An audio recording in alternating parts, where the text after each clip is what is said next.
Ciao a tutti, oggi faremo insieme un dolce speciale che faceva sempre la mia nonna. Si tratta della torta di nocciole, morbida morbida, umida e profumata. Una vera coccola per il palato e perfetta per questo periodo autunnale, magari accompagnata da un buon tè caldo, sia a colazione che a merenda. Una poesia. Realizzarla è super semplice e ora vediamo subito come si prepara. Ci occorreranno 150 g di nocciole tostate che dovremo tritare all'interno di un mixer tritatutto o bimbi. All'interno del microonde sciogliamo 110 g di burro e mettiamo anch'esso da una parte.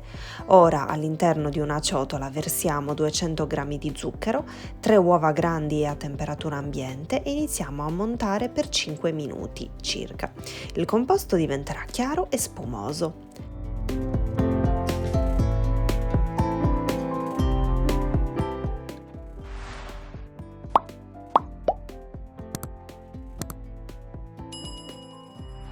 Grattugiamo un limone biologico, uniamo il burro fuso e intiepidito e la farina di nocciole.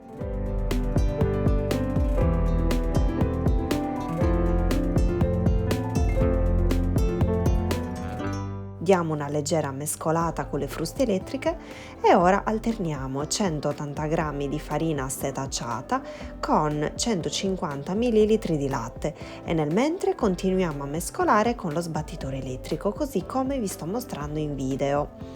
Un po' e un po', in modo tale che l'impasto abbia sempre la giusta consistenza.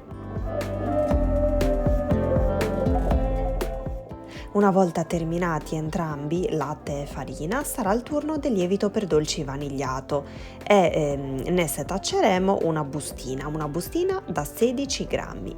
Lo setacciamo e lo mescoliamo. Accendiamo poi il forno, lo facciamo preriscaldare, ungiamo ed infariniamo una tortiera a cerchio apribile da 26 cm di diametro e ci versiamo dentro l'impasto livellandolo.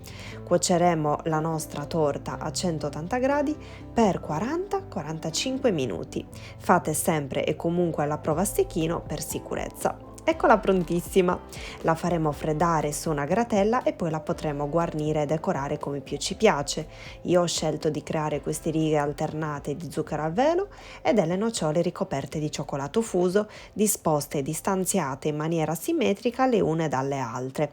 In questo modo, così come vi sto mostrando in video, risulta carinissima, vero?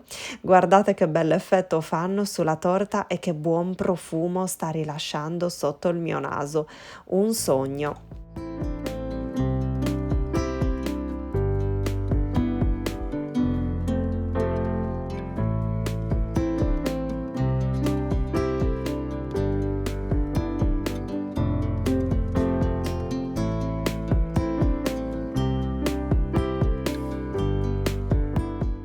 Oltre ad essere un sogno, è un momento catartico quello del taglio e dell'affettona che si avvicina allo schermo.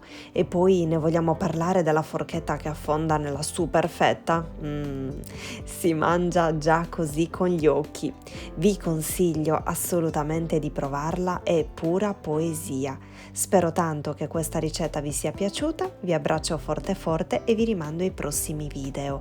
E mi raccomando, se rifate questa ricetta, ma non solo questa, mandatemi le foto dei vostri dolci, delle vostre preparazioni, perché mi fa sempre un immenso piacere ricondividerle poi. Un bacione a tutti voi, ciao!